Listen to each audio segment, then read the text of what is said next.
Alors, mes amis, cette semaine encore, on va voir la nature qui va participer à la proclamation de la parole de Dieu. Je vous invite à tendre l'oreille pour écouter à la fois la rivière, mais les oiseaux, à regarder cette nature luxuriante. On commence avec un texte du livre de Daniel. Et Daniel a une vision. On nous dit la nuit au cours d'une vision. Moi, Daniel, je regardais des trônes. Je ne sais pas si vous faites ça la nuit, regarder des visions. Moi, c'est un temps propice. Et les visions, souvent, elles se passent à l'intérieur de nous.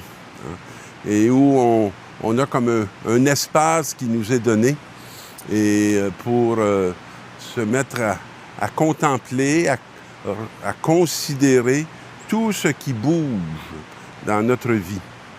Et un vieillard prit place. Son habit était blanc comme la neige. C'est une belle image. Dans nos sociétés technologiques, le vieillard est peut-être moins significatif. Mais dans une société agricole, de pouvoir connaître toute la sagesse qui vient de l'expérience qui nous précède est capitale. Alors, ce vieillard était, on nous dit blanc comme la neige, ses vêtements, et les cheveux de sa tête comme la laine immaculée. Alors, j'ai peut-être ça en commun avec ce vieillard. Et son trône était de flammes de feu avec des roues de feu ardents. Donc, on sent que ce n'est pas un vieillard qui manque d'énergie. Le fleuve coulait, qui jaillissait devant lui, et on dit qu'on le servait, et on entendit une voix qui vient des nuées du ciel. Non, ce n'est pas une voix, excusez, c'est quelqu'un qui arrive et qui est le Fils de l'homme. Comme un fils d'homme. Il va jusqu'au vieillard et le vieillard avance devant ce fils d'homme et il lui fut donné domination, gloire et royauté. Voyez-vous le passage de la sagesse des anciens à ce fils d'homme qui est comme une humanité qui surgit comme nouvelle, mais tout à fait reconnue et tout à fait préparée par une longue histoire. Et on nous dit toutes les nations, les gens de toute langue le servirent. Sa domination est une domination éternelle, contrairement à nos toutes petites dominations passagères, qui manquent de racines. Et elle ne passera pas, et sa royauté est une royauté qui ne sera pas détruite. On peut dire que c'est une parole d'espérance, une parole qui nous tourne vers la réalité profonde, une réalité qui n'est pas une réalité de surface, mais une réalité qui est inscrite dans, je dirais, dans tout ce projet que Dieu a pour sa création. Et après, on arrive avec Pierre. Pierre qui va avoir tout à apprendre. Pierre qui a besoin d'être initié, mais qui a parcouru un chemin. Et ce chemin, est à peu près celui-ci. Il va nous dire, ce n'est pas en ayant recours à des récits imaginaires sophistiqués que nous avons fait connaître la puissance et la venue de notre Seigneur Jésus-Christ. Alors, on n'est pas dans le discours. On n'est pas dans une espèce de sagesse qui prendrait toute une initiation intellectuelle, mais c'est pour avoir été les témoins oculaires de sa grandeur. Et ça, c'est fort intéressant. Est-ce qu'on a vu? Jean va nous dire souvent ce que j'ai vu, ce que mes oreilles ont entendu. L'expérience de la foi n'est pas d'abord une expérience intellectuelle, c'est d'abord l'expérience d'une rencontre, d'un témoignage qui est accueilli, d'une reconnaissance. Mais c'est pour avoir été les témoins oculaires de sa grandeur, car il a reçu de Dieu le Père l'honneur et la gloire, quand depuis la gloire magnifique lui parvient une voix qui disait j'aime beaucoup l'expression et ce verbe qui, pour moi, est très significatif, car il a reçu.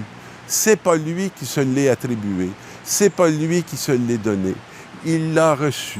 Et Et ce n'est pas un moment enfermé dans un temps. C'est une attitude profonde. Recevoir, c'est être toujours en train de recevoir. Et cette voix magnifique va dire, « C'est lui mon fils, mon bien-aimé, en lui j'ai toute ma joie. »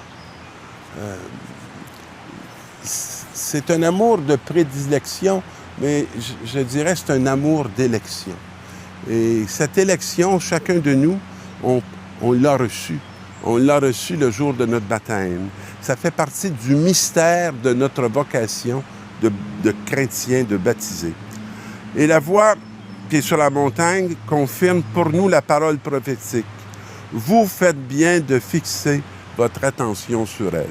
Alors, où notre attention est-elle fixée? Est-ce qu'elle est fixée sur cette dimension de la réalité ou elle est fixée sur des choses qui sont plus éphémères?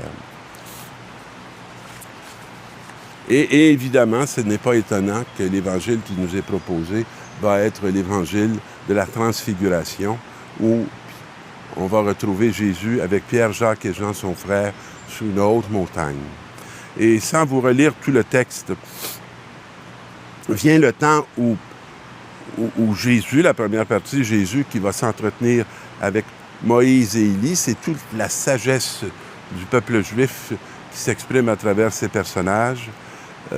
Pierre va prendre la parole et il va dire ceci. « Il est bon que nous soyons ici.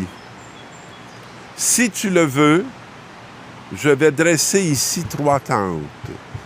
Une pour toi, une pour Moïse et une pour Élie. » C'est comme si Pierre savait quoi faire.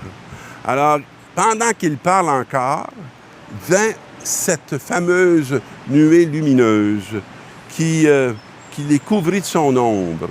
Alors, il y a quelque chose de plus important qui va s'exprimer, et qui va s'exprimer parce qu'il faut que Pierre se taise, il faut que Pierre essaie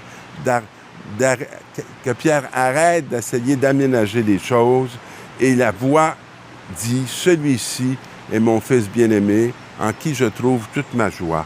Écoutez-le. » Alors, mes amis, je pense que ça ne peut être plus clair.